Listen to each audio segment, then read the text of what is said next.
for tonight. Susan? Okay, thank you, Ron. And thanks everybody for being here. I know it's the Dodgers game tonight, so hopefully they'll win and we'll all be good.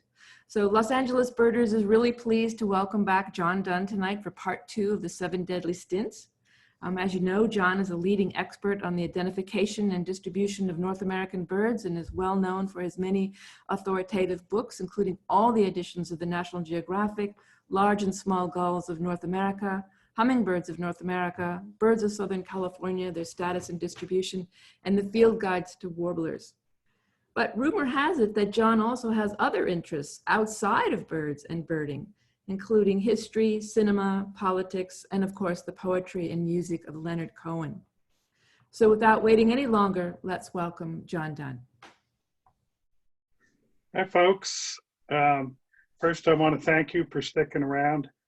I realize there were plenty of distractions to avoid part 2 of this, namely the Dodgers, but maybe you were drawn and really wanted to go to a maskless mass political rally, and I apologize for interfering with that, to talk about what is my favorite group of birds, the sandpipers.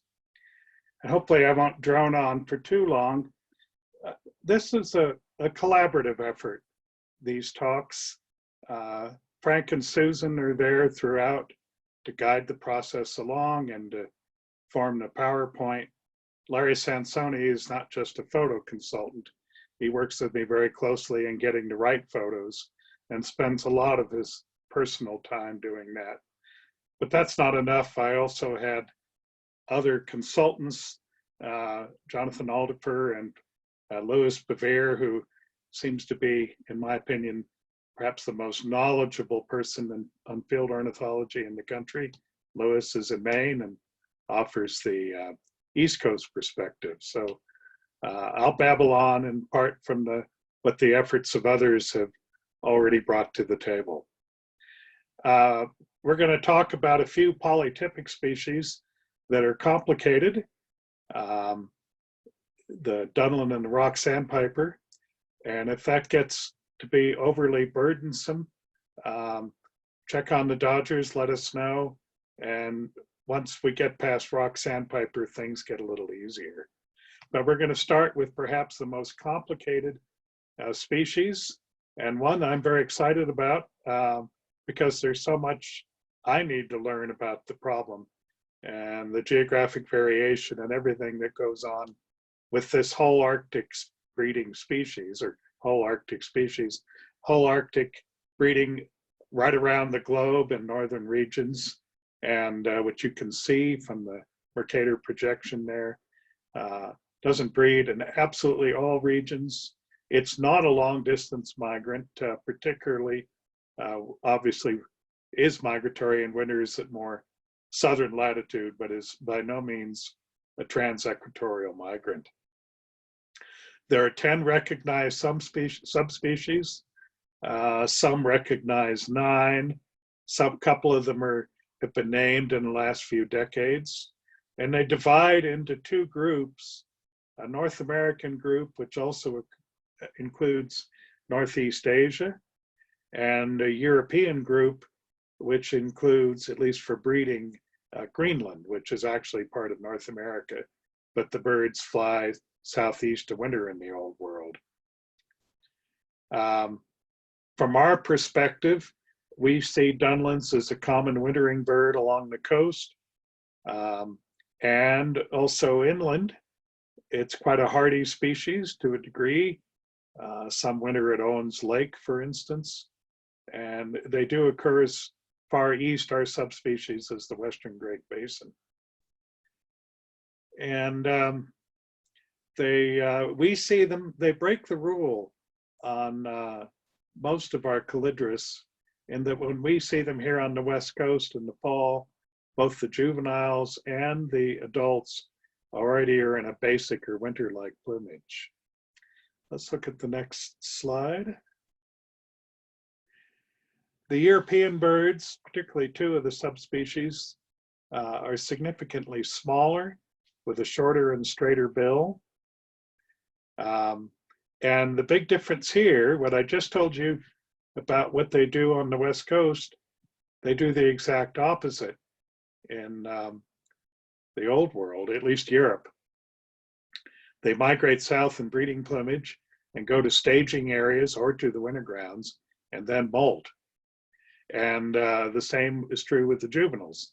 So while we don't see juvenile plumage birds here on the West Coast, they do in Europe. And at least the nominate subspecies alpina, the juveniles molt before the adults, which I find very interesting. You know, with the Western sandpiper, the adults migrate first, they come down, they molt, and already are in worn breeding plumage or already molting when the juveniles arrive.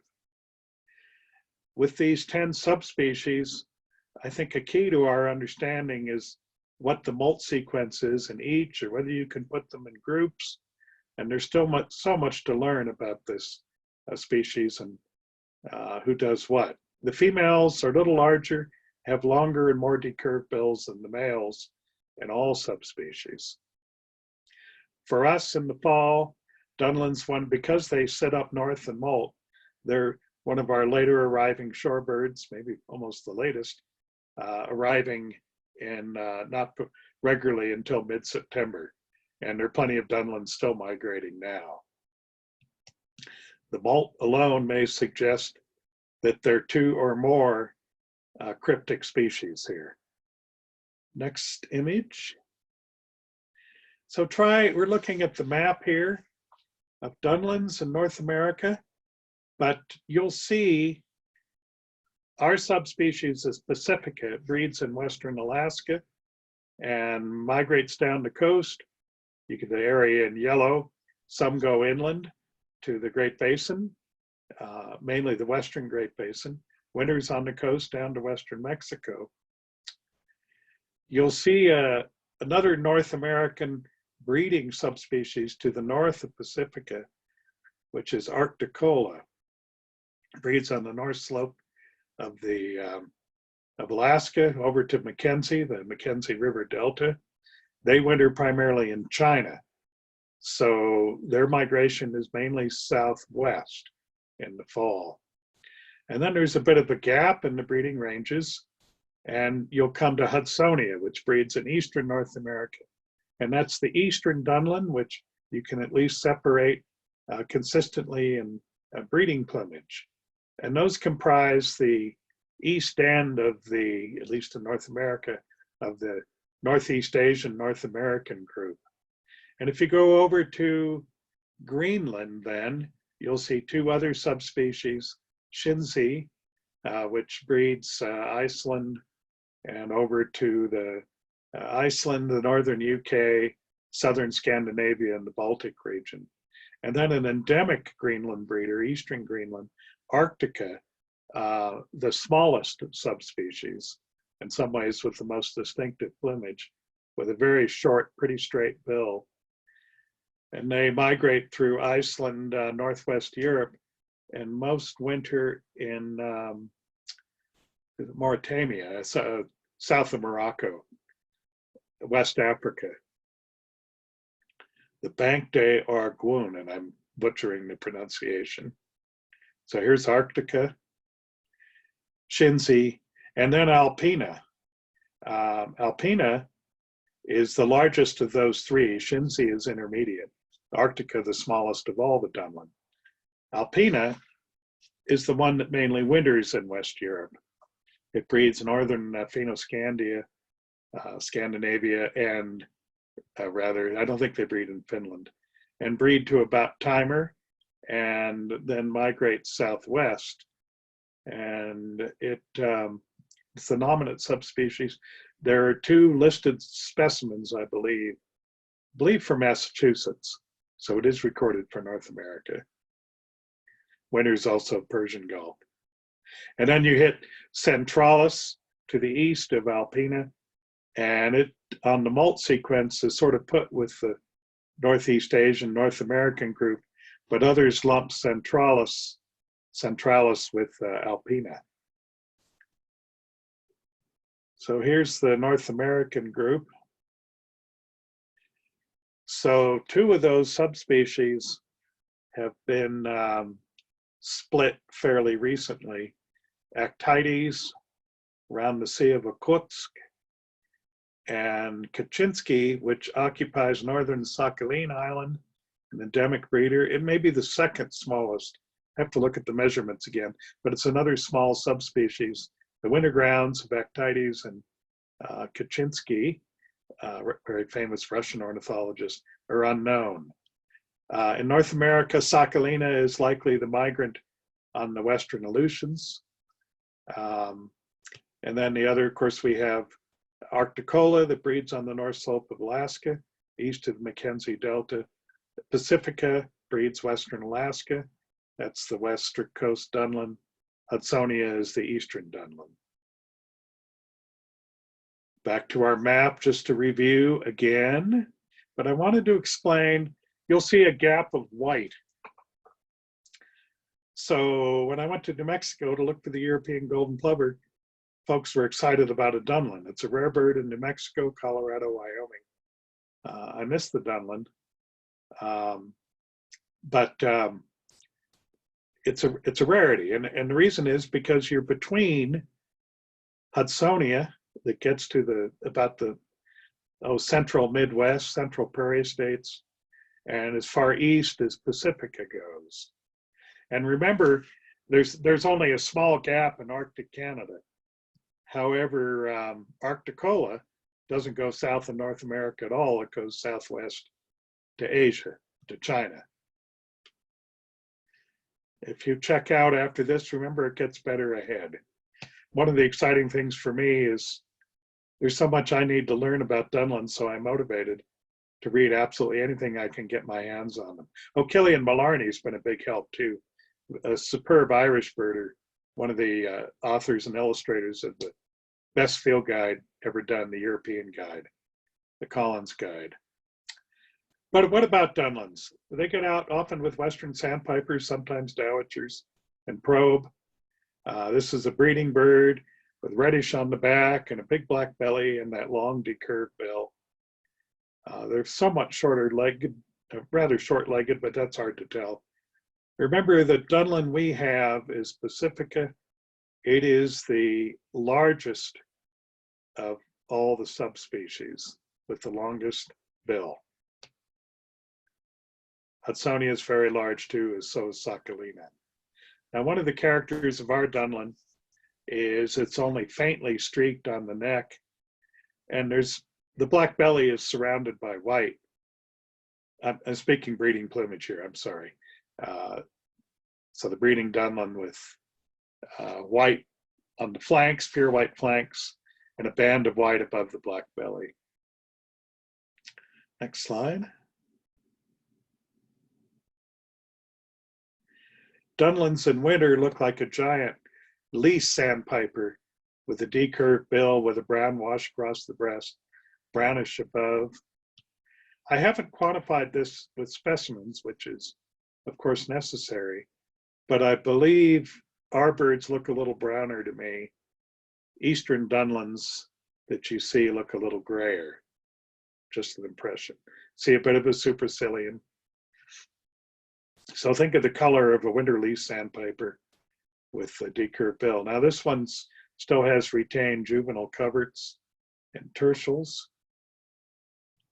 So Dunlin in the foreground with a bright pectoral sandpiper in the back, always with that brown hooded look across the neck, which will certainly distinguish it from the much smaller western sandpiper. Next slide. So let's compare. This is now the eastern North American Dunlin, Hudsonia. The streaking on the neck's a little heavier, and it pretty much meets the black belly without a wide white bar separating that. And is typically streaked on the flanks. It's slightly smaller than Pacifica, not that you'd notice that. And the coloration above is not quite as bright. So if you go to the Texas coast in April, Bolivar Flats, this will be the Dunlin you'll be seeing in good numbers. or anywhere on the East Coast. It's abundant in the Midwest in spring migration, with lots moving through, even into the middle of May. Next slide. Another shot of a Hudsonia Dunlin. Next. Now this is a juvenile Dunlin. This one was photographed in Maine. And there's some discussion, perhaps instigated by me, that we don't see Dunlins in this plumage. So the thought of, if you see one on the East Coast in juvenile plumage, or for that matter, in adult and breeding plumage, the thought should immediately turn to, could it be one of the Greenland or even Northern European subspecies, Alpina? It's too big, way too big for Arctica or Shinzi. This one was thought by Lewis to likely be, though, Hudsonia. So maybe Hudsonia move, juveniles, maybe a few adults do move south in their breeding and juvenile plumage. In fact, if I'm quoting Lewis accurately, he finds records of birds in juvenile plumage west in eastern North America, west of Toronto. I certainly didn't see any in Ohio. So, and there are different populations within Hudsonia, so maybe there are differences here. All things to be investigated. But this isn't the only one. There's other records of juveniles for Maine too. Next image. So this is believed to be a juvenile Shinzi. This subspecies is distinctly smaller than either Alpina and particularly Hudsonia. Remember, Alpina is northern Finos, northern Scandinavia, Norway, Sweden, and to Timer. And Shinzi, northern UK, Iceland, southeast Greenland, the Baltic region, southern Scandinavia. It's in full juvenile plumage here. Then here is the smallest subspecies, Arctica. This is the one that winters a lot of the population, winters some in Morocco, but Mauritania, the Banque des Arguins, which is a national park, a big wetland area.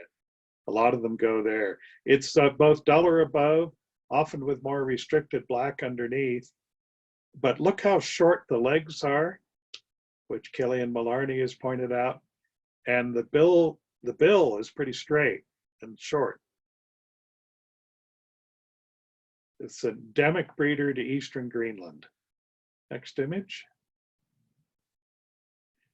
So Killian believes, and it's his writing here, he thinks the one on the left with the short legs, small size, short straight bill, is a juvenile Arctica. Hope I have the age of that right. First winter Arctica.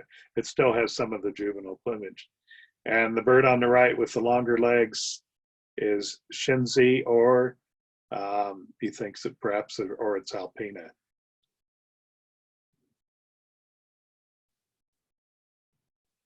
Now, just as the Dunlin in flight, pretty good white wing stripe. And I just show that again as a reminder, unlike curlew sandpiper, they have a dark center through the rump and tail. Next image. So now we go from one very polytypic species to another polytypic species, the rock sandpiper, which is the Pacific equivalent of the purple sandpiper. Two are closely related, very similar in basic plumage.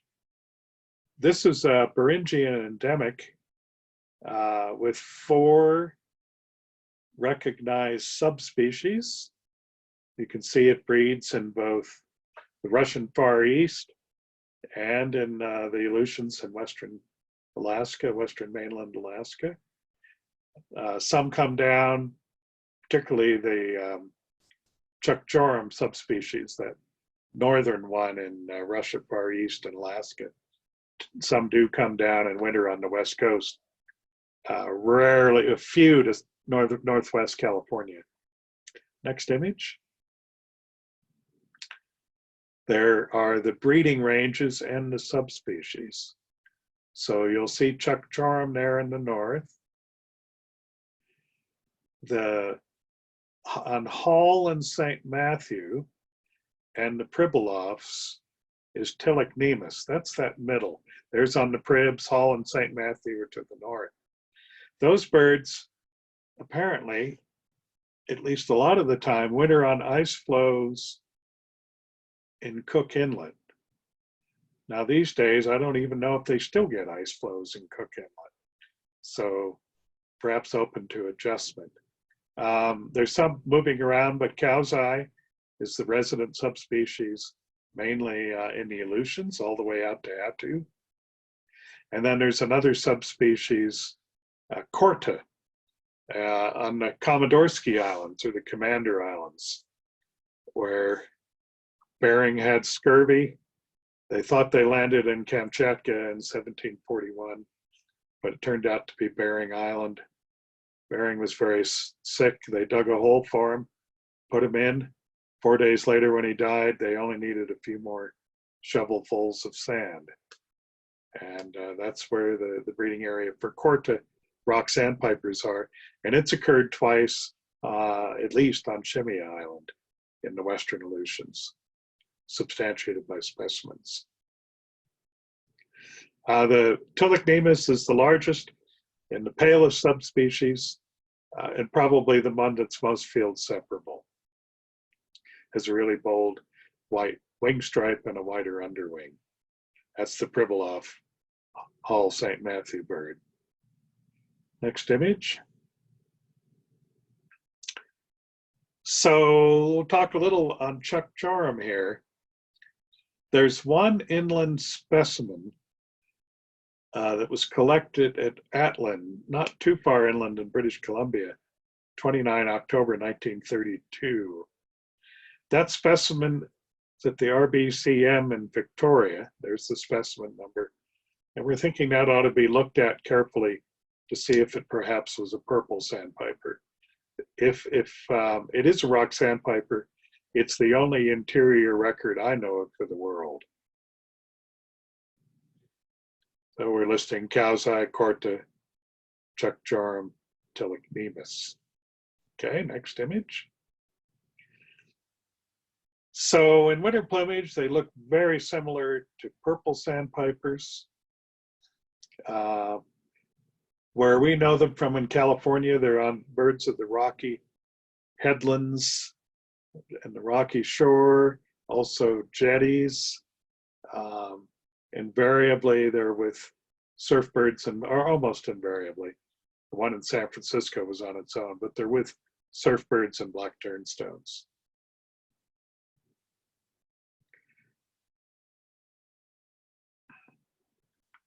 The dominant subspecies and the Pribilofs here, with a black belly patch a little higher up than on a Dunlin. Next image. The wings raised. Rock sandpipers are really fond of raising their wings and display and aggression. So in winter, they're slaty gray with a bit of color on the base of the bill, heavily spotted underneath, greenish legs, greenish yellow legs. This one still has its juvenile wing coverts, including the greater secondary coverts. Very similar to purple. Now this one was wintered on the jetty here in Playa del Rey, Marina del Rey, and was it spent, I don't know if it spent the whole winter, but it was the first one in LA County in over 40 years. And the southernmost documented record that I know of, except for the previous one or two that were there in the 50s and 60s. Another shot of it.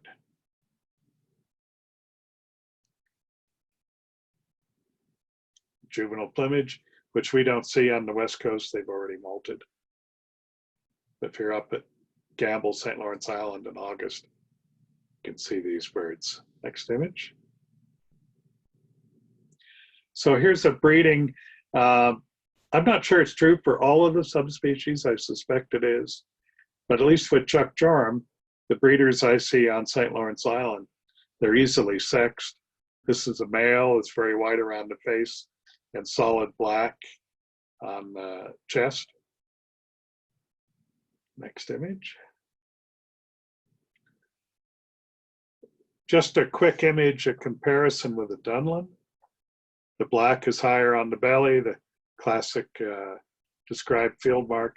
Also notice the distinct postocular spot on a rock sandpiper, which is lacking on a Dunlin.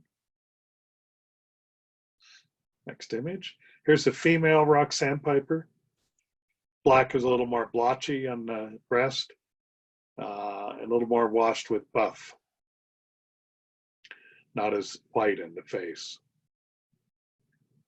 Next image. So the Eastern North American equivalent and European species also found in Europe, the purple sandpiper. You might wonder why they call them purple sandpipers. The scapular edges, if you get them in the right light, really do have a violet color. And I learned to my chagrin, that same colored edge is also on rock sandpiper if you get it in the right light. It's rare to the Great Lakes, sometimes uncommon on Lake Ontario, the eastern part. But it has been recorded in the West as well. The one near St. George, Utah was present for a few days, Montana, Colorado. And then one a few years ago was found at the Salton Sea. Of course, they didn't know whether it was a rock or a purple sandpiper. We'll look at images of that. Next image.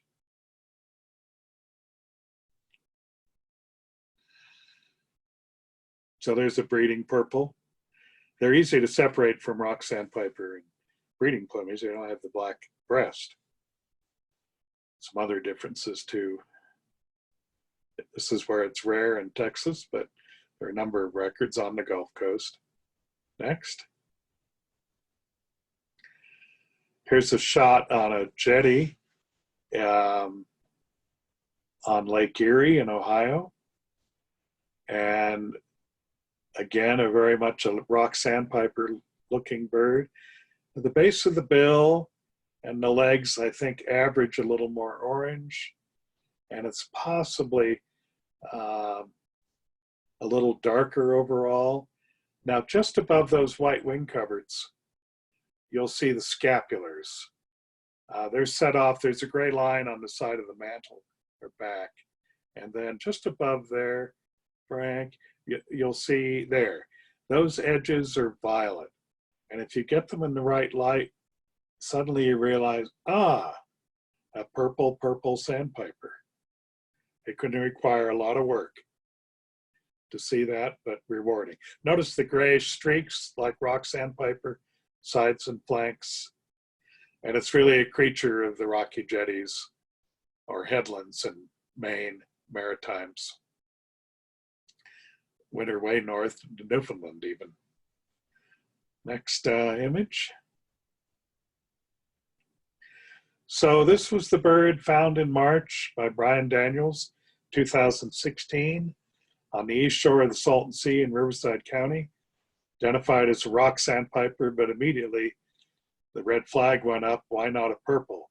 If there's only one record of a rock sandpiper inland, and all these records of purple sandpiper, I thought the odds were overwhelmingly it was a purple. And it was watched and photographed for a month and started a little bit of pre-alternate molt. It was a SY second-year bird, so not quite a year old, but it developed a few breeding feathers, which proved it was indeed a purple sandpiper, California's first. And that particular bird, it disappeared, and a week later, one was photographed on Point Reyes. And Peter Pyle, who really gets into these things, looked very carefully at the feathers and determined it was the same bird that wintered at the Salton Sea. or well, presumably wintered, is found in March, but spent a month at the Salton Sea. So that bird undoubtedly migrated up, over Palm Springs and eventually found itself on the west coast there on, can't remember exactly where it was on the Point Reyes Peninsula, but seen by one observer, I think, and photographed. Gone the next day. Next image. Very dark in flight with a white wing bar. Next. Here with some western sandpipers. See, they're much darker in color. A little larger. Next. Okay, Baird sandpiper. So you can see where the bulk of them migrate. It's a Great Plains migrant for the most part. It's named Baird's Calidris bairdi, named after the first bird curator of the Smithsonian, Spencer Fullerton Baird, who encouraged, tutored, and brought to the Smithsonian, my apparent opinion, America's greatest ornithologist, Robert Ridgway. Baird's has a sandpiper and a sparrow named after him. So the interesting thing, this is one of our North American shorebirds that also breeds in the northeast, Russian Far East. Winters in South America. Joseph R. Gell Jr. detailed by looking at specimen material carefully that the vast majority of the adults migrate up through the Great Plains in spring and back the same route in the fall. Now, the fall migration can start by the end of June. We typically don't see Bairds till August. Once in a while, an adult in July. But when we start seeing them in August, they're always, or 99, 95% juveniles. And the same is largely true on the East Coast, where Bairds are always a nice find. August and September are the peak months for Bairds. We always think of them as quite uncommon, and they are, but you get in the right situation, and it's pretty easy to tally double counts.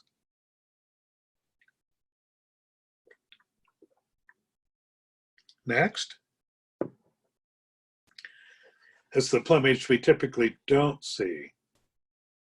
Now, these long distance migrants that cross the equator and go down to southern South America or Southeast Asia typically have very long wings, gives them more of a horizontal stance to the ground.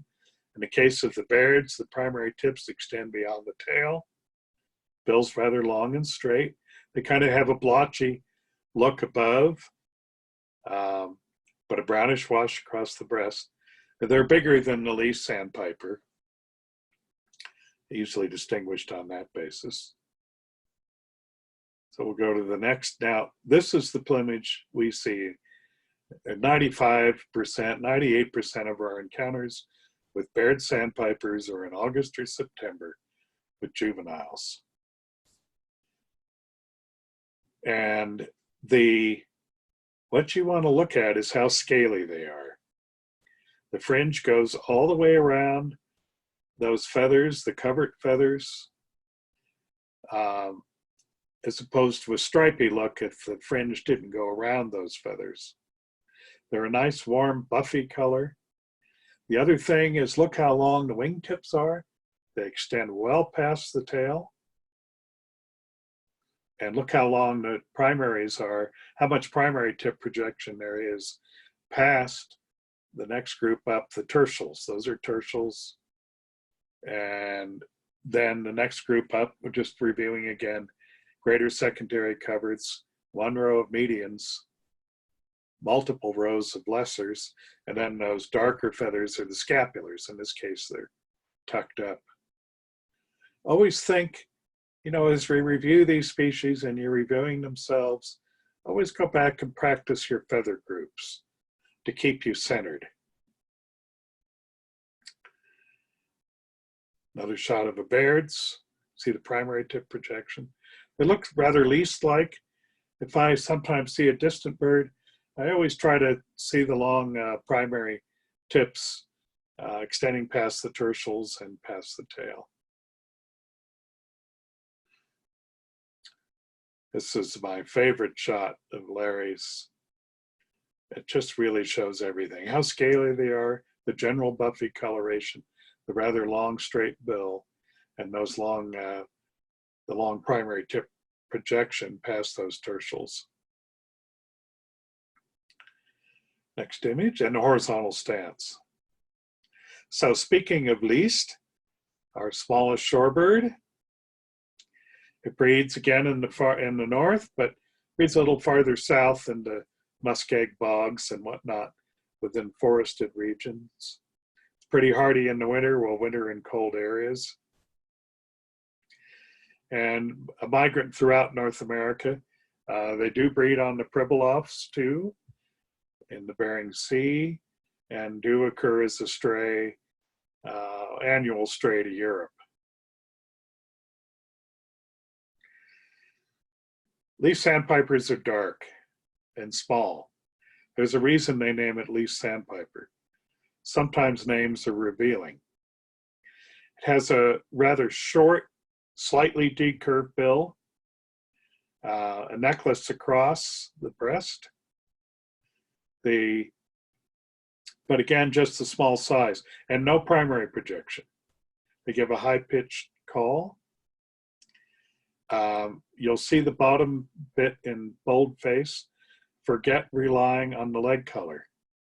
Now, Susan urged me to be politically correct, and sometimes what I tell people in stronger language, because so many of the field guides always said use the legs.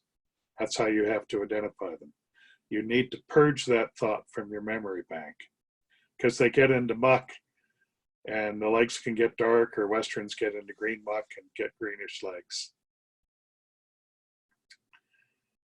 See how the bill has a slight arch to it? How dark it is? They tend to feed a little more away from the edge of the water. Now this one, of course, isn't. It's an average bit where westerns are out in the water. If you encounter peeps up away from the water, they're often least, maybe with the Bairds with them. Another adult. Look how thin that bill is. Next image. Another shot.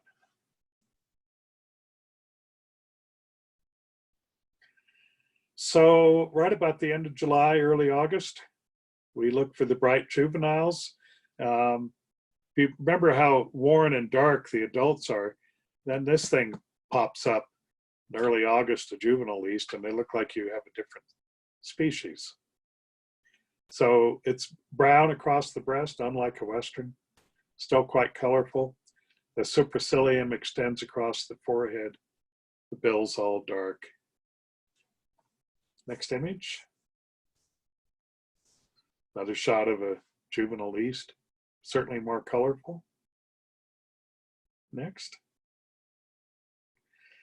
This is kind of a fun image. Alan Hopkins got it. You know, we talk about all the parts of the bird, but here you see many parts of the wing that you typically don't see on the folded wing, like all those secondaries and primaries. You can see the inner greater coverts that are visible there, and then one row of medians, and then all the rest of the lesser coverts, the ones that are all dark on the leading edge of the wing, sometimes called marginal coverts. You can see the scapulars there. Those are all the scapulars, and then those two long tertials sticking up. Isn't feather topography fun? Okay, next image. So I put this in the confusion species, if you're in a position where one is a major rarity, would be long-toed stint. This is the one in Northeast England. And that's a juvenile long-toed and a leaf sandpiper on the left. So you want to look at the face pattern, how the supercilium on the long-toed is pinched off. The base of the bill, slightly greenish on the long-toed. the greater wing coverts, median wing coverts, sorry, fringed with white on the long-toed, colored on least sandpiper. Legs tend to be a little brighter yellow. The bird overall is, long-toed is brighter above, broader rufous tertial and lighter tertial edges, but more intensely rusty buff. And the mantle V's tend to be a little stronger on long-toed stint. The toes are useless as a field mark. Next image. So least now, this is the way they look. They're just dark, the color of the bud. There's easy to tell, they're super easy to tell from westerns, which are whitish underneath and gray above. See the problem on the legs, that one's getting mud on them. This is a very fresh breeding plumage, alternate plumage least.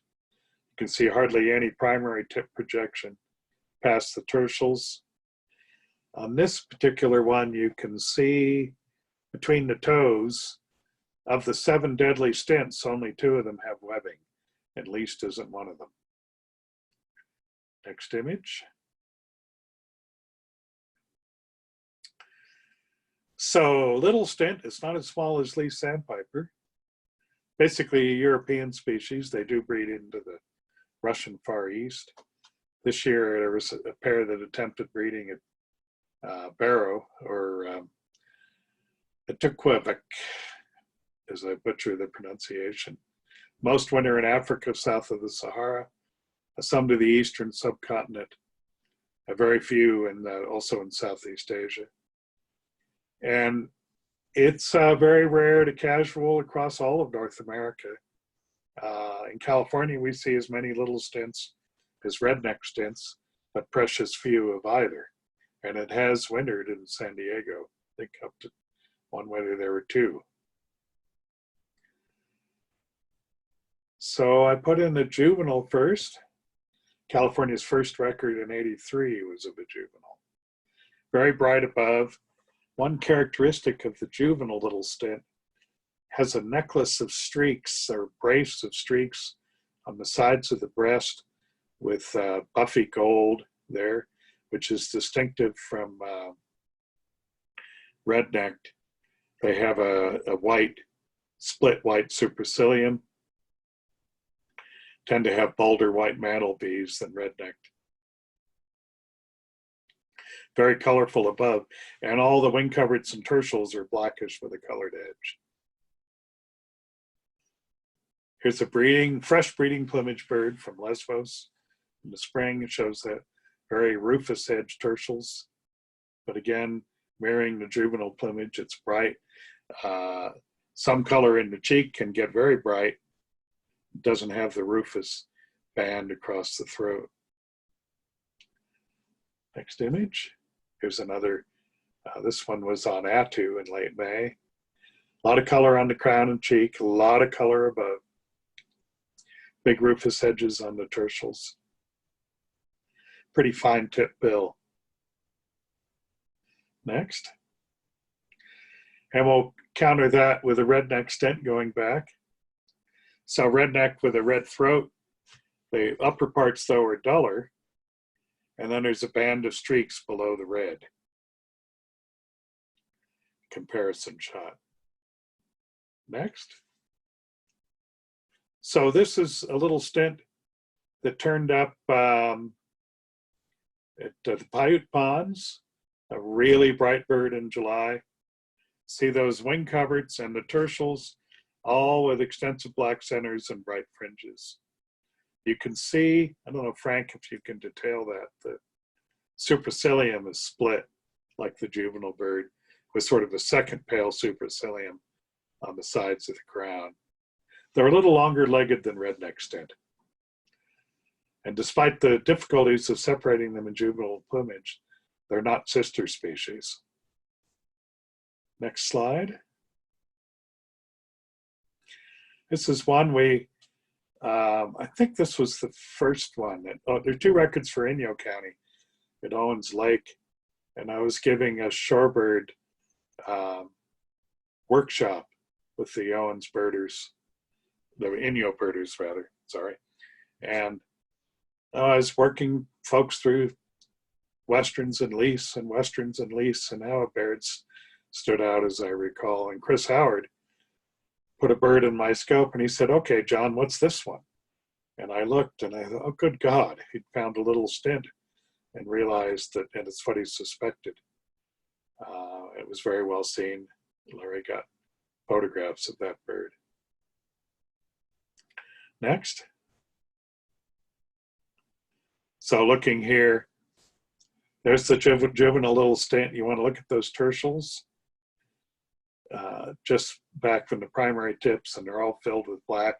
Every feather has a colored edge, and it's also true for the greater and median coverts, what you can see of them. And the brace of dark streaks on the sides of the breast. Next slide. And here's a juvenile redneck stint from Japan. So the tertials are duller and grayer, as are the greater and the median coverts, not quite as bright above. So they didn't know, up until the 80s, they did not know how to separate juvenile rednecked and little stint. And it was Pavel Tomkovich at the Moscow, one of the Moscow museums, looking at the juvenile specimens, who deciphered the Rosetta Stone and passed the news on to the rest of the world. And on that basis, the specimens of juveniles from the Aleutians were sent to the British Museum at Tring, and a crack group of ornithologists identified the juveniles between rednecks and littles, which had been left unidentified up to that point. This is all in the early 1980s. Next image. So, although not related, a structurally similar species is the white rump sandpiper, which for us is always very exciting. It's one of the latest spring migrants. The earliest I ever saw on the Gulf Coast was 17 April, but most migrate through the Midwest to mid to late May, even some migrating still in late June, going north to the high Arctic breeding grounds. They winter in southern South America, and they are very rare in the West. We principally see adults in late May to mid-June, but it's not even of annual occurrence. By the time you get to the Western Plains, you pick them up more regularly. In the fall, adults by early August on the East Coast, juveniles not until the end of September, even as far north as Maine, so very late arriving. The adults come south in the fall, often already in winter plumage, sometimes in worn breeding plumage. The juveniles seem like sharptails flee to the, sharptails flee to the Bering Sea coast, Asian coast, or West Pacific coast, and juvenile white rump seem to flee east and turn up on the coast. There's no record of a juvenile white rump for Western North America. I'm not even sure for the plains, whereas there are a handful of records of adults from California.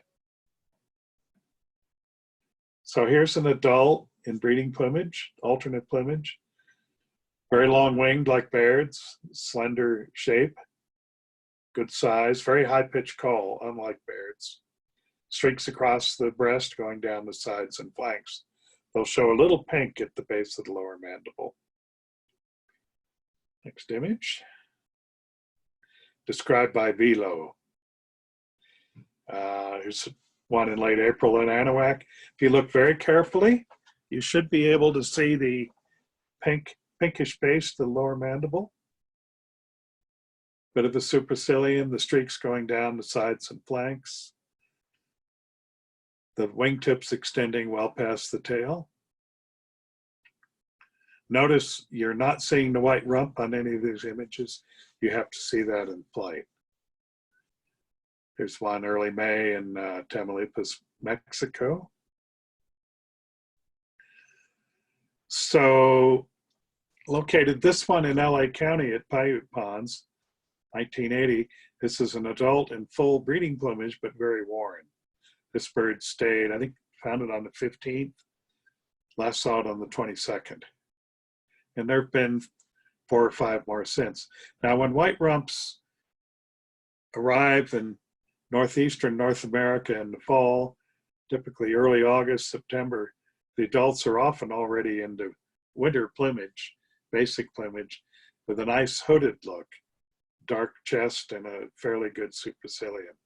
Long primary projection, past the tertials, past the tail. Next. And here's the juvenile we don't see in the West. Late September on the East Coast, you can, just like the adult, with a little bit of pinkish at the base of the bill. And these birds migrate through even as far north as Maine through November, some into even early December, but not appearing before late September. I'll go back one quick if you could. That's possible to back up. Is that the one? Oh no, can we back up one? There. Take a look at see the tertials there and how long the primary tip projection is, at least on this individual. The primary tip's extending past the tail. The horizontal body stance. Thank you. To compare to Baird's, a little more scaly, less colorful above, buffier overall. Of course, when in doubt, listen to the call, and of course, see the bird in flight. Next.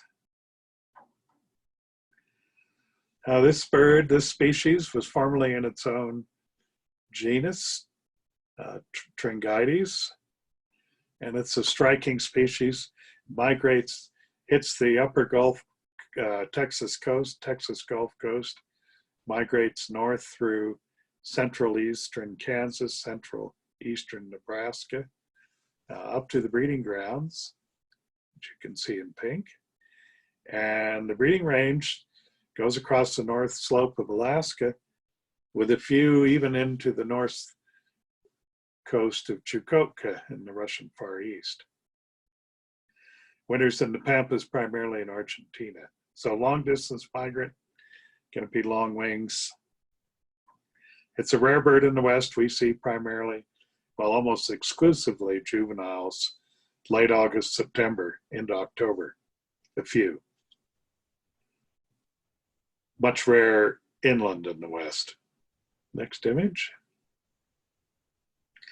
Buff breast is a beautiful bird, very buffy underneath, very scaly, spotted on the sides of the breast.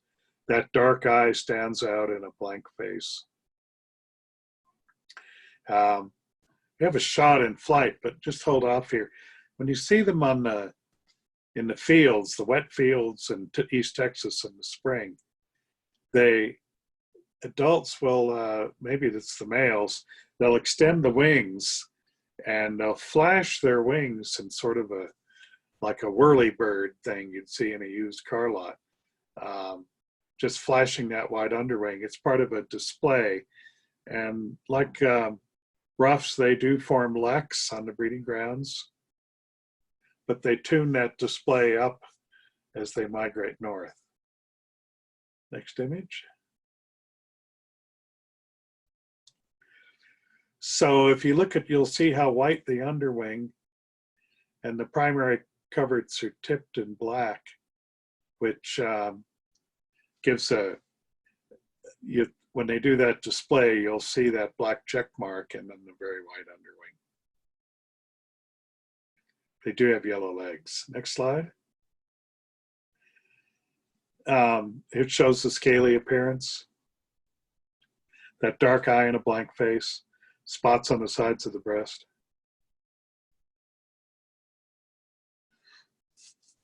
Next.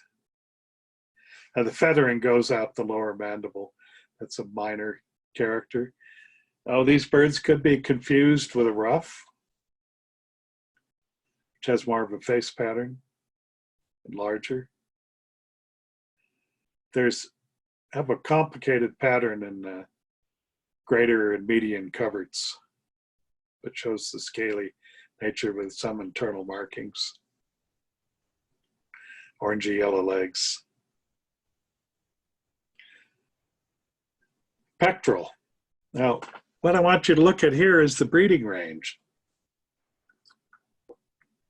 Central Arctic, well, Eastern Arctic Canada to west of Timor. So if they do the normal migration route, those birds west of Timor migrate first back to Alaska. That's about 3,000 miles. And then they migrate to the Central Flyway. They don't go through the plains. They go through the Midwest. So the Mississippi River, Ohio River. That's where the adults all go south. And you see them in big numbers in July, and then all the way to South America. And then do the same thing back in the spring. So that Great Circle route has got to be, over 10,000 miles each way, and undoubtedly farther than Arctic Tern for those individuals.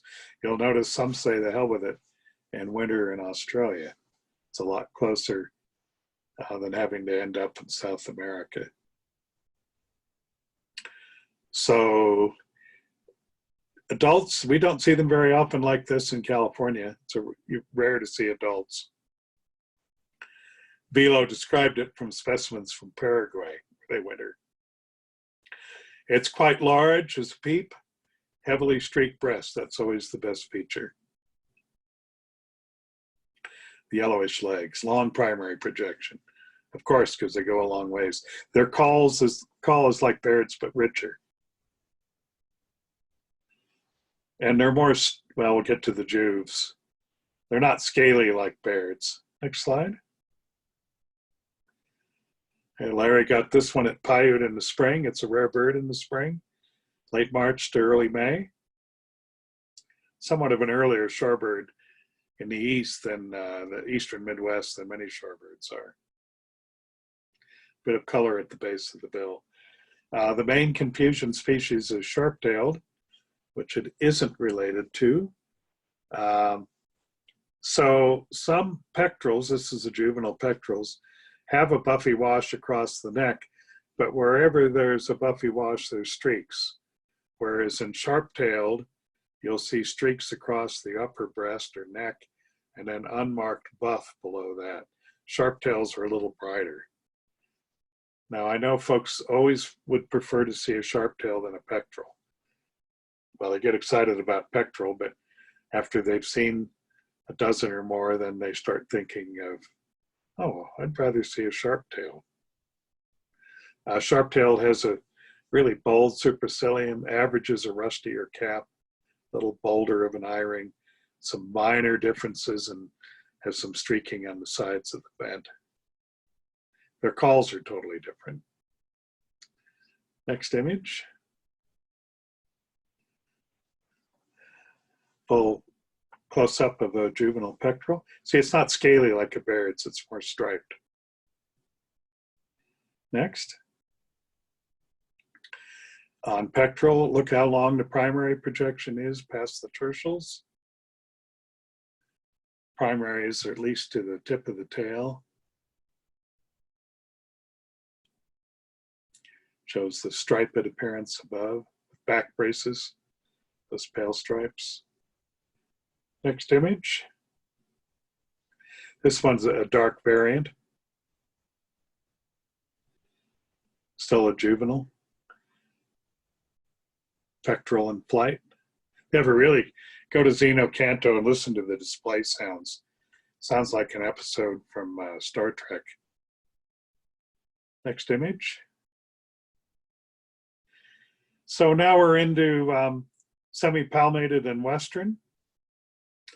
For us, semi-palmated is fairly rare. They get very common in the midsection of the country all the way to the East Coast. The geographical variation, there's no described subspecies, but males have shorter bills than females. And as you go east in the breeding range, they get longer and longer billed. So if you're used to seeing these short-billed semis here in the West, and see a long-billed female in the east, the difference can be pretty dramatic. We see them in California mainly in the fall. A few adults in July into August, and then, but mainly juveniles starting by the end of July. In fact, the first juvenile peeps look at carefully because it could well include a semi-palmated. Type location, 1766, Hispaniola. Next image. And a few adults also seen in spring migration in May, but it's always very rare. When we look at westerns, they're cold and dark above and dark in the face with a short, stubby bill, a streaked neck, and it's fine streaks, not arrow-shaped spots, which don't extend down the sides and into the flanks as in western. So colder above, darker eye patch, different bill shape. We'll look at juveniles too. They're kind of plump with a nice round head. Have a lower call than the western. Next. And the beautiful shot Larry has of a juvenile.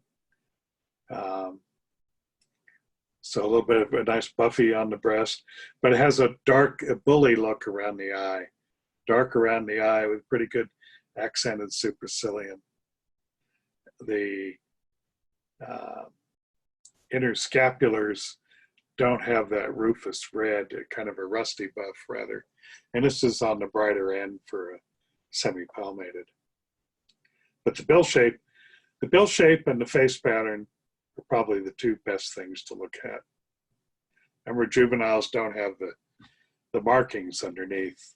They're pretty plain, often with a buffy wash. So here's a classic West Coast juvenile semi-palmated. Not a lot of color on the inner scapulars, a wash on the sides of the breast, dark around the eye that sets off an eye ring, good supercilium, and that fat stubby bill, kind of even thickness. Next slide. Sometimes those inner scapulars get a slight rusty red tone, but nothing like western.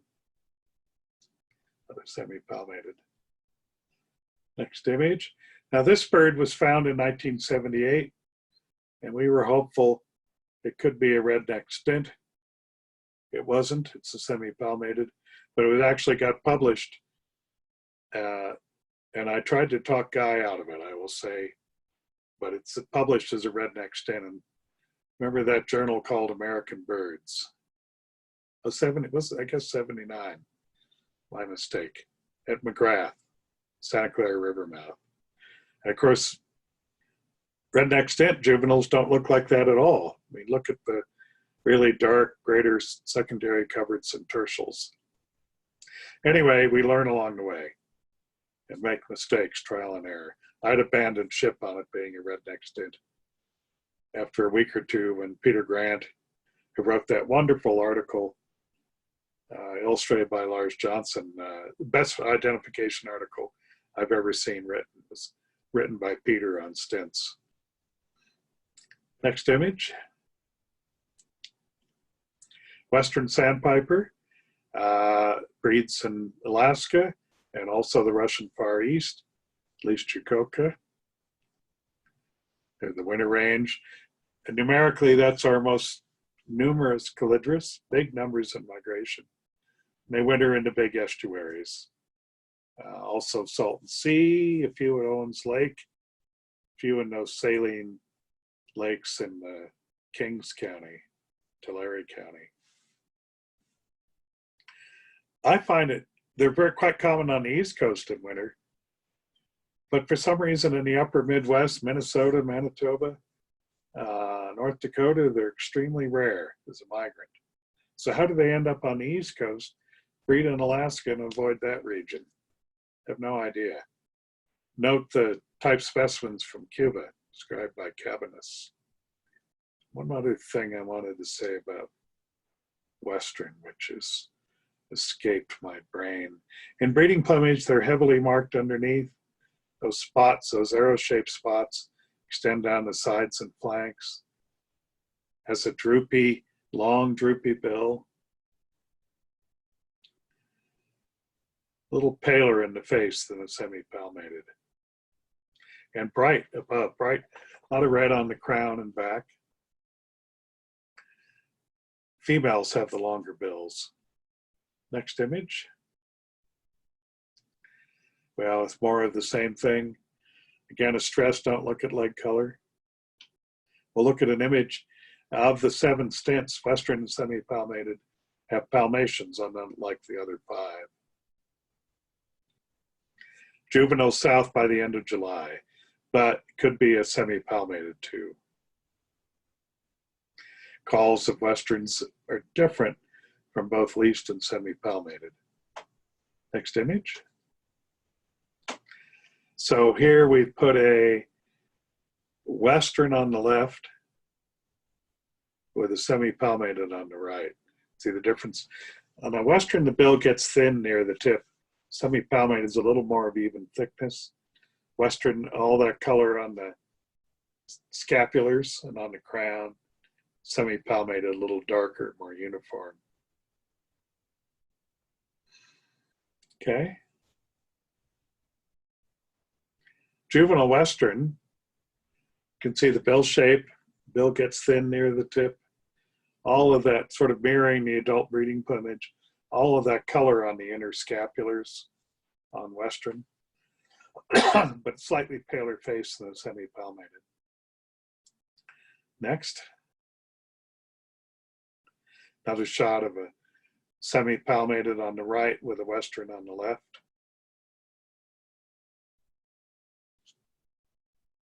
Next. So we have here a Western going into basic plumage, or virtually there, with a sort of a juvenile least in the background. But they're so easy to tell on color that you don't need to worry about seeing the legs. I mean, one's basically brown and the other is gray and white. Not to mention size and bill shape differences. So compare again a full winter plumage least on the bottom, comparing it to the Western. Next slide. Here's a full breeding Western on a rock at Owens Lake. You can even see on that it has a hind toe, which Sanderling lacks. A little stub there. Hard to see the webbing on that particular image, but we blew one up. But again, look at the color. So we blew it up, and you can see the partial webbing there between the toes, which both Western and semi-palmated have, and the other 5 stints don't. Next. So there's a Western in the middle with 2 leasts in the spring, fresh alternate plumage. Next. And there's Larry in action. Larry will tell us where he was. I have a horrible feeling that I wasn't there. I was in Cuba, missing California's 2nd ivory gull. Might be San Luis Obispo. And there's the brilliant artist, Lars Johnson. He came with us to St. Lawrence Island in 1984. And he was the illustrator on that great article, but as he lives on an island in the Baltic in Sweden, he's a Swedish artist, and there is fabulous illustrations. It was done for this Peter's article. 6 of the 7 deadly stints that he illustrated. Now you need to think about which one is missing. And think of a Dutchman.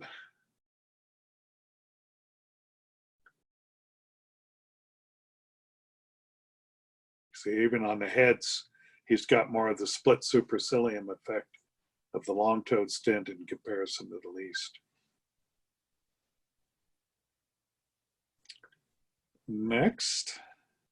We have Timenic finally popped up in the chat. Ah, that's correct. Temminck was the curator at the University of Leiden, curated the collection there.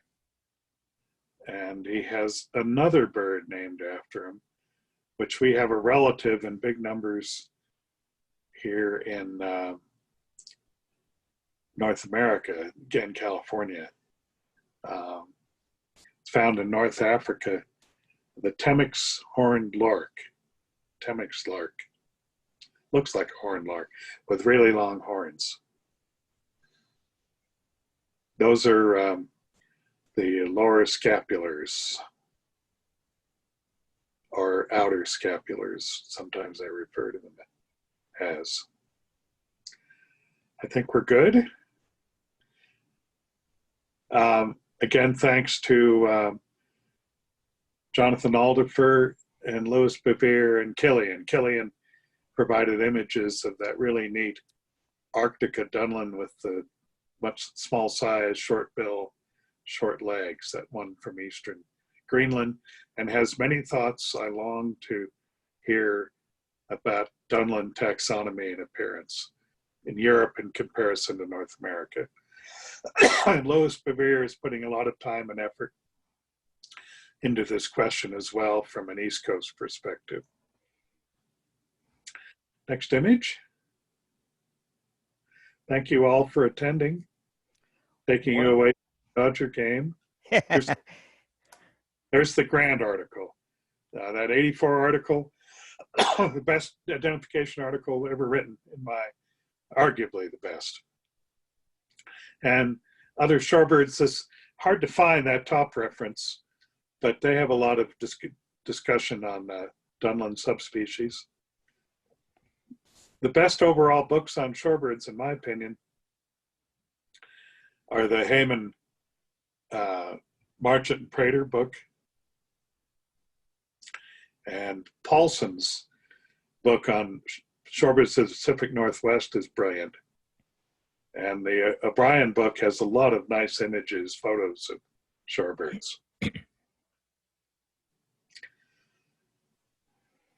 There we are. Well, that was wonderful, John. We did have a couple of questions. Before we get into them, I just want to remind people, if you have questions, please put them in the Q&A, and it'll give us a chance to keep track of them.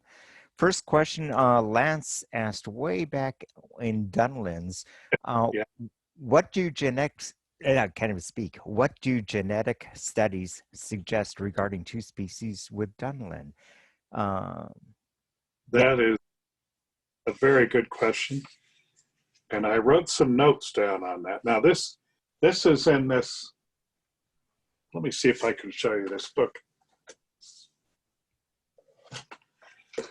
I'll block my Leonard Cohen image. Is that showing? Barely. It's pretty small, I think, on most screens. Yeah, that's a little bit better. Okay. They have a lot of discussion, but oh, there we go. They discuss it. Oh, here we go. I can see. Yeah, that's much better. Thanks, Frank. And I think that's a knot. Remember King Canute, the Viking? Well, anyway, it's a little dated, and there may be, I would hope there's additional genetic studies I don't have, but they said that there were 5 known haplotypes. So there's an Alpina haplotype that includes Arcti Shinzi and Alpina. So genetically, that European group does fit a haplotype. Now, the second group was Centralis, which is east of Alpina, east of Timor, to the Lena River Delta. But remember, in Handbook of Birds of the World, Centralis is merged with Alpina as not even being a valid subspecies. And then Sakhalina, which is the bird Chukotka, Anidar, the breeding bird, and the one seen in the Aleutians is the third haplotype.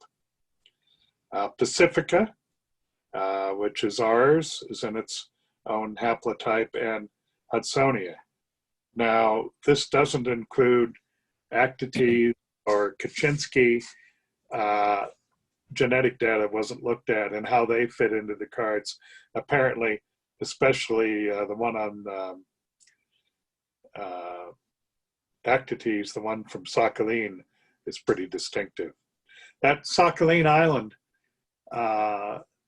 the northern part of there where this Dunlin breeds, is also the primary breeding area for Nordman's greenshank, a near endemic, distinctive shank, or tringa, that also breeds on the adjacent coast of the Russian Far East.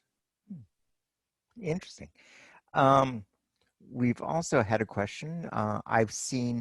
The question reads, I've seen a Dunlin raise its wings and chase after a willet. Could it be doing a similar behavior as a rock sandpiper? Good indeed. And you know, they have similar displays. They both breed on St. Lawrence Island, so Chuck Joram rocks, and some of the calls are quite similar, and some of the behavior is very similar. I don't know if they know definitively what subspecies of Dunlin breeds on St. Lawrence Island. Sort of a little south of the line of Arcticola, a little north of the line of Pacifica, and not that far from breeding Sakhalina. Okay. Do we have any more questions? And not seeing any more pop up, I would like to thank you, Jon. Thank you very much for both parts 1 and parts 2. Part 2. They were wonderful. You thank the others who spent a lot of time and energy putting it together. I'm kind of the Howard Cosell of just announcing. I don't think so. We had one more question pop up, Jon, from Kathy Ellsworth. It reads, it seems like the Dunlin had black legs in some of the images. Was that an anomaly of the photos? They should have black legs. Okay. They do have dark legs. I try to get people off leg color, but yeah, Dunlins have dark legs. And just remember, as you learn these birds, find a place to go. That you don't necessarily need to see a lot of birds. You want to see them well, and not too many. And relax. Don't get nervous. Find a few. Get comfortable. Keep looking at them. Always go back. You'll see the migration unfold. Once you get really comfortable and better, then you can go to a place with more birds where they're a little more distant. But you will learn them at that stage. And I always say, learn the common ones. You know, everyone wants to find a spoonbill sandpiper. Well, life's a bitch. I keep old sandpipers and I don't find them. I'll see them on my mask, and that's as well as I will do for them in North America. So just enjoy the common ones and look what awaits all of these introspective ornithologists that can teach us about molts and Dunlins, and maybe there's more than one species. And then we'll go out and look for other types of Dunlins. I mean, there are 10 subspecies. Mm-hmm. They're all pretty good. Or learn, if you ask me, how do you tell a Sakhalina from a Pacifica, I would say I haven't a clue. The information's there, but I've not been able to read carefully and look at them or even look at the skins. So I'm a beginner on Dunlins, which in part makes them a lot of fun. Sounds good. Actually, we have 2 more questions. First of all, who has the score? It was 8-1 Dodgers in the 7th. What do we have right now? Lance? 8-3. Oh, 8-3. Okay, well, we're getting there. And the final question is, tell us about your T-shirt. Oh, well, I'm always happy to do that. That's a shot of Leonard near the end of his life.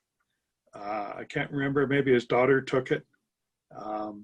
That's Leonard Cohen. He spent his days sitting out in the yard often in a tie. He was always, his parents were haberdashers, and his father was from the family in Montreal. So he was always very well dressed and contemplated life and continued writing up until the day before he died. Was still writing lyrics. His son would find little bits of lyrics and poetry stuffed into the freezer and ice trays and all over the house. So it's been a treasure trove looking for secret lyrics from. Remember, I heard there was a secret chord that Leonard played. Never mind, and it's always a hallelujah when you find undiscovered Leonard written work that's unpublished. Mm-hmm. Absolutely.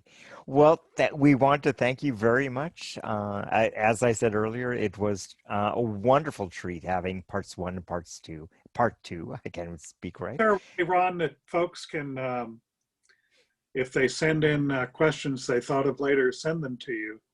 I'm happy to address questions throughout, really. It may take me a while. Remind me if I haven't answered your question, but I always think, damn, I forgot to ask this or that, or you know how it goes.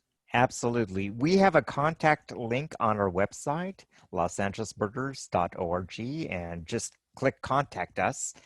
And with your question, we'll be glad to forward it to Jon for you if you don't have his email. And again, thank you very much. We really appreciate it. Time to check off, I guess. Yeah, exactly. Well, we know it's 8 to 3, so we have to go and check out the bottom of the ninth, I think. Okay. Okay. Thanks again, Thank you Jon. very much, John. Of course. Thanks for all your help, guys. Thank you, Thank John. John. Take care. I guess I hit leave. Bye. Bye-bye now.